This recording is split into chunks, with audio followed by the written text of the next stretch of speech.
What's up guys, this is Jeff from Sorta Healthy, and today I'm coming to you with another trainer education video. In today's video, we'll be going over 5 things that you need in order to be successful in the personal training world. We'll be going in depth into things that your precious little certification didn't tell you about. We'll be discussing the unmentioned, or at the very least neglected ways in which you have to prepare your mind in order to achieve success as a trainer. We're going to be diving into what a successful trainer mindset looks like, so buckle up because we're about to take a ride. Before we get into all of that, all I ask is that you consider liking the video and subscribing to the channel if you haven't done so already. This helps to support the channel and allows us to keep making free educational content for all of you. Thank you for the support, everyone. I really do appreciate it. So we're not wasting any time today. Our first talking point is on you going into training with a growth mindset. By growth mindset, I mean that every week that goes by, you need to find a few things to improve in your training game. I also want you to pick a few long-term goals to model those weekly goals after. And we'll get into that more in a second. But yes, all in all, I do want to say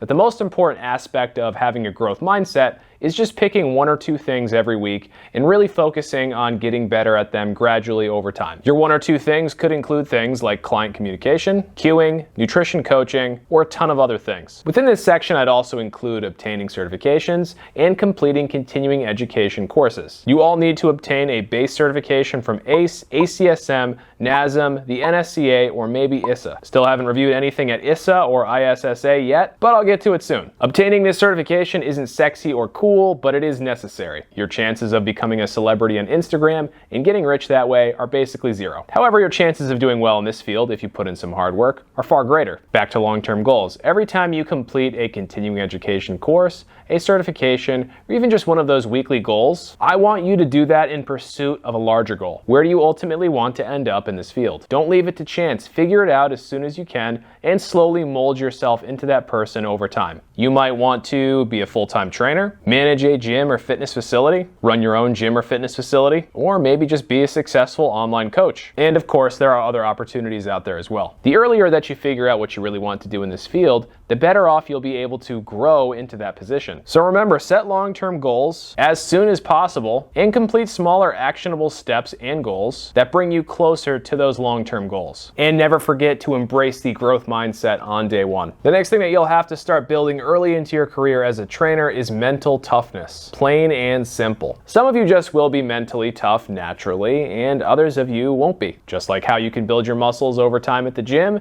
you can also build your mental toughness over time as well. And trust me when I say that you're going to need that mental toughness, because a long-term career in personal training will beat you down mentally and physically. So how do you improve your mental toughness then? I think there are 2 parts to this, and part 1 is your outlook. And part 2 is your willingness to try things outside your comfort zone. On outlook, what I want you to try to do is look at every challenging scenario as a learning experience. There are 2 main challenges that trainers will face over the course of their careers. Part of that first challenge is acquiring new clients, and the other part of that first challenge is holding on to those clients over a long period of time. And if you're successful in doing that, a secondary problem will emerge later in your career. And that problem is your schedule. People want inconvenient times for their sessions. And if you want to make real money as a trainer, your hours are likely to absolutely suck. On those hours absolutely sucking, let's talk about my schedule today. My first client was at 5 a.m. and my last one is at 7 p.m. tonight. I'm filming this video in the middle of the day when my studio is slowest. I work at least a few days like this every single week, and I have done so for 8 to 9 years.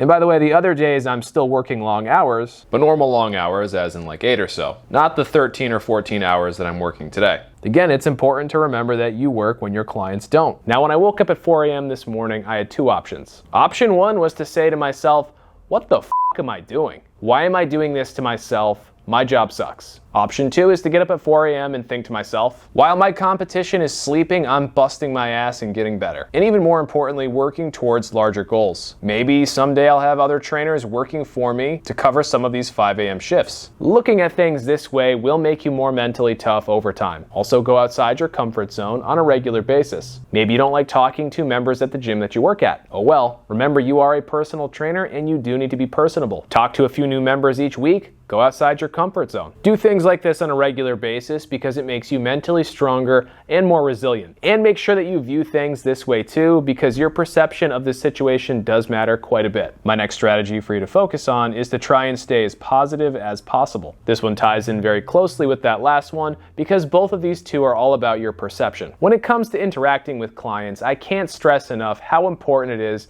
to be positive at all times. I don't care if you're having a bad day. I don't care if your boyfriend or your girlfriend just broke up with you. Leave your own drama at the door and be as positive as possible when interacting with your clients. You are meant to be a healthy and positive influence on your clients. And remember, they're paying you for your time. Your personal problems have no business entering the conversation unless your client specifically asks you about them. And if they do ask you something personal, answer them honestly if you're comfortable doing so. Just make sure to keep things as upbeat and positive as you can in answering the question, and then as soon as you can, return the focus of the conversation back to their goals and the session. Remember, they're paying you for your time, not the other way around. Generally speaking, if you're as positive as possible, your clients are going to think more highly of you. This is kind of a duh moment, but I do see trainers screw this one up all the time, and they're basically never all that successful if they do. Being positive extends beyond this though. Like I mentioned before, the going is going to get tough at many points over the course of your career. This is not an easy, stress-free job where you just get to work out with your clients. At least not if you want to do this at a high level. You're going to be overtired, stressed,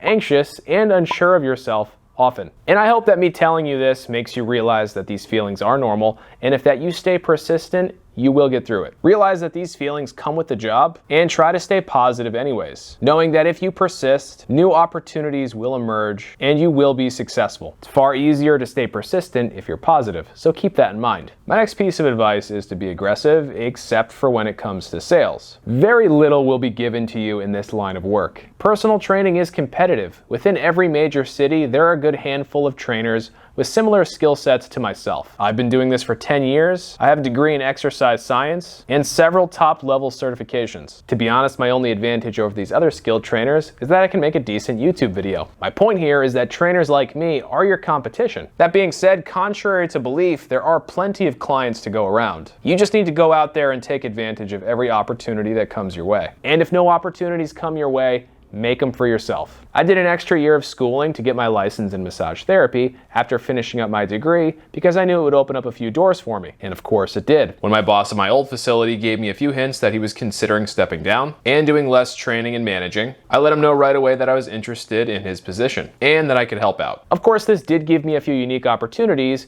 even though eventually I would go on to start my own facility instead of running his. Even just negotiating for a raise every year.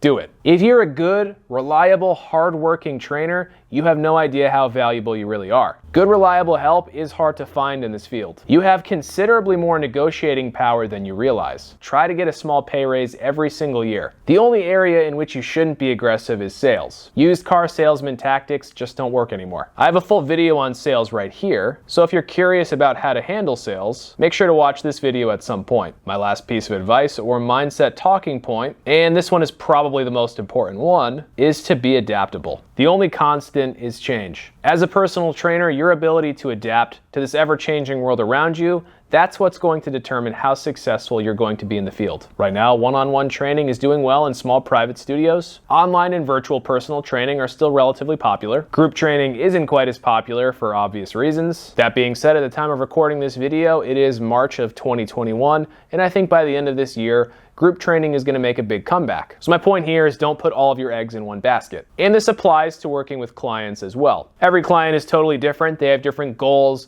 needs, desires, etc. These goals can and will change over time. How well will you be able to pivot to help them out when they do? Then on a smaller, more day-to-day scale, I'll give you an example of something that happens all the time. You'll spend a good 10 to 15 minutes creating this awesome, badass upper body workout that you're excited to take your client through. The problem is that you don't know that this client has been lifting furniture all weekend, and they only tell you this about 10 seconds right before your session is about to start. Their arms are totally shot, and that badass workout that you wrote up for them is completely useless. What are you going to do in this situation? None of us trainers start out by being amazing at adapting to situations like these. Just like the mental toughness, this is something that you can gradually improve over time. View every one of these times that you have to adapt to your clients or change up your training style as a learning experience. Remember, your perception of all of this is important. So stay positive and keep pushing even when things get tough. And on that note, I think we are all set for today. Do you guys have any questions or comments? Make sure to let me know down below if you do. I like these videos where we get to talk about things that don't get discussed enough. I think they're helpful to discuss, especially for those who are new to the field. Anyways, guys, if you haven't already, consider liking the video and subscribing to the channel because that allows me to create more free content for all of you. Thank you very much for watching, everyone.